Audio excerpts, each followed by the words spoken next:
अमरावती असो की मुंबई असो की लातूर, क्रीडा संकुल ही विद्यार्थ्यांच्या प्रगतीची आणि शारीरिक घडविण्याची मंदिर मानली जातात. पण लातूर शहरातल्या क्रीडा संकुलातून एक धक्कादायक प्रकरण समोर आलं आहे.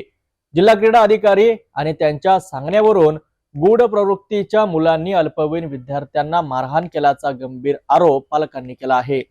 फक्त 1 रुपयाच्या शुल्काच्या कारणावरून विद्यार्थ्यांना गेटवर रोखणं, अतिरिक्त पैसे घेऊन मागच्या बाजूस बसविणं आणि त्यातही विरोध केल्यास धमक्या देईपर्यंत हा प्रकार पोहोचला आहे.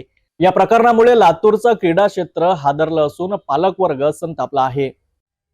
लातूर शहरातील जिल्हा क्रीडा संकुलामध्ये रोज सरावासाठी शेकडो विद्यार्थी येतात. नियमांप्रमाणे प्रत्येक विद्यार्थ्यांकडनं 1 रुपया शुल्क आकारला जातो. मात्र विद्यार्थ्यांकडे सुटे पैसे नसतील किंवा फोन पे ट्रान्झॅक्शन होत नसेल तर त्यांना प्रवेश नाकारल्याचे प्रकार पालकांनी उघड केले आहेत.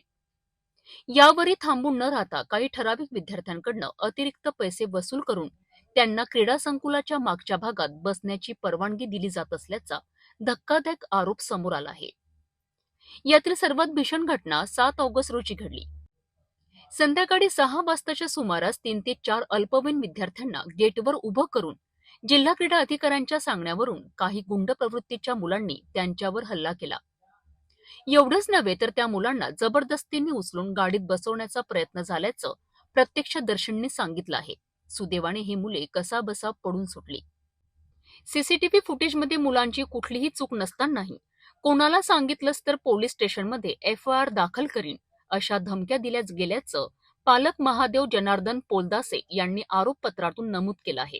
याशिवाय क्रीडा संकुलातील कर्मचारी संबंधित अधिकाऱ्यांच्या अनुपस्थित बाहेरील गुंड प्रवृत्तीच्या मुलांना फुटेज देत असल्याची माहितीही समोर आली आहे. या गंभीर प्रकाराबाबत पालकांनी जिल्हाधिकाऱ्यांकडे लेखी निवेदन देऊन जिल्हा क्रीडा अधिकारी, सुरक्षा रक्षक आणि संबंधित कर्मचाऱ्यांवर तात्काळ कायदेशीर कारवाई करण्याची मागणी केली आहे.